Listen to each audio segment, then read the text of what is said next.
Hello বন্ধুরা, কেমন আছেন? আশা করি অনেক ভালো আছেন। তো এই দিয়ে কিন্তু এএফসি এশিয়ান কাপ অনূর্ধ্ব 23 কোয়ালিফাই ম্যাচে বাংলাদেশ কিন্তু আজকে ভিয়েতনামের কাছে 2-0 গোলে কিন্তু হেরে গেছে। বাংলাদেশের কিন্তু আজকে প্রথম ম্যাচ হলো। তো এইখানে কিন্তু বাংলাদেশ সি গ্রুপে আছে, 16টি দলের মধ্যে যে সৌদি আরবের স্টেডিয়ামে খেলা হচ্ছে, এখানে কিন্তু বাংলাদেশ সি গ্রুপে আছে। তো সি গ্রুপের আজ কিন্তু প্রথম ম্যাচ হয় বাংলাদেশ এবং ভিয়েতনামের। বাংলাদেশের অনূর্ধ্ব 23 দল কিন্তু আজকে ভিয়েতনাম অনূর্ধ্ব 23 দলের কাছে কিন্তু 2-0 গোলে হেরে গেছে। তো বাংলাদেশের এই খেলাটি কিন্তু একটা ইউটিউব চ্যানেলে, যে ভিএফএফ চ্যানেলে কিন্তু দেখানোর কথা ছিল। আমি কিন্তু ভিডিও করে আপনাদেরকে জানাইছিলাম, কিন্তু সেই চ্যানেলে কিন্তু শেষ পর্যন্ত তারা দেখায়নি। সবাই কিন্তু হতাশ হয়েছে। তারা কিন্তু প্রথমে বলছিল দেখাবো, কিন্তু শেষ পর্যন্ত তারা কিন্তু দেখায়নি। তো এই খেলাটি কিন্তু তেমন কোথাও সম্প্রচার করিনি, কিন্তু আমি অনেক ওয়েবসাইট ঘটে একটু দেখছি। তো যাই হোক, বাংলাদেশের খেলা আজকে কেমন চলে সেই সম্পর্কে আজকে আমরা একটু দেখবো। বাংলাদেশ কিন্তু অনেক প্রবাসী প্লেয়ার কিন্তু আজকে নামাইছিল, যেমন কিউবা মিচেল, জাওয়ান আহমেদ এবং আরও যারা ছিল, কিন্তু ফাহিমিদুলকে প্রথমে কিন্তু নামায়নি। তো বাংলাদেশের খেলা কেমন ছিল আজকে আমরা একটু দেখি।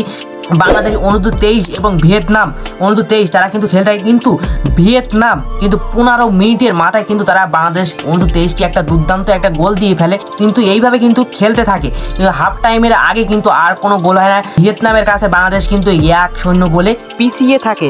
এরপরে কিন্তু ভিয়েতনাম এবং বাংলাদেশ মাঠ নামে, এইভাবে কিন্তু খেলতে থাকে, কিন্তু কোনো গোল টোল হয় না। কিন্তু 83 মিনিটে ভিয়েতনামের দ্বিতীয় গোল, তাও কর্নার কিকে হেডে কিন্তু গোল হয়। দেখতে পাচ্ছেন অনেক সুন্দরভাবে কিন্তু তারা গোল দিয়েছে। এরপরে কিন্তু আর কোনো গোল হয় না, এইভাবে কিন্তু খেলা হয়। তো বাংলাদেশ অনূর্ধ্ব 23 দলে খেলা কেমন ছিল? তারা যে এত বাজে পারফরমেন্স করছে, এরা নাকি আবার জাতীয় দলে খেলতে চায়। যে জাওয়ান আহমেদ, কিউবা মিচেল তো আমরা জানি ভালো খেলে, আরও যারা আছে, ফাহিমুদুলকে কিন্তু প্রথমে রাখা হয়নি, পরবর্তীতে সে কিন্তু আসছিল। তো যাই হোক, এইভাবে কিন্তু খেলা হয়। তো যারা এই যে প্রবাসী প্লেয়ার আছে এবং যারা আছে, তারা যে কি খেলছে, তাদের যে বাজে খেলা, এর থেকে মনে হয় আমাদের বাংলাদেশের অনূর্ধ্ব 20 টিম এবং জাতীয় টিম, নারী টিম কিন্তু অনেক সুন্দর খেলে এদের থেকে।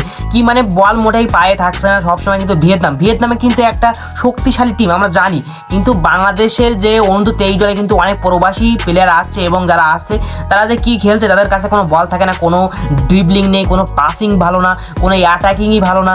তারপরে মিডফিল্ডে তেমনই ভালো দেখলাম না। কিউবা মিচেল কিন্তু ছিল, তার মানে সঙ্গ দিতে কেউ পায় নাই। তো যাই হোক, বাংলাদেশের অনূর্ধ্ব 23 দল কিন্তু 2-0 গোলের ব্যবধানে কিন্তু ভিয়েতনামের কাছে প্রথম ম্যাচে হারছে।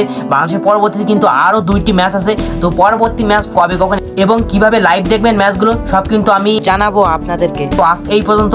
আর বলে যাবেন কমেন্টে যে বাংলাদেশ অনূর্ধ্ব 23 দলে খেলা কেমন দেখছেন, এদের যে পারফরমেন্স। আমি কিন্তু হতাশ, মানে সবাই কিন্তু হতাশ যে প্রথম ম্যাচে বাংলাদেশ কিন্তু ভিয়েতনামের কাছে 2-0 গোলে হেরে গেছে। তো ভিডিওতে একটি লাইক এবং চ্যানেলকে সাবস্ক্রাইব করে আমার সাথে থাকবেন। নেক্সট ভিডিওতে আবারও দেখা হবে আপনাদের সাথে।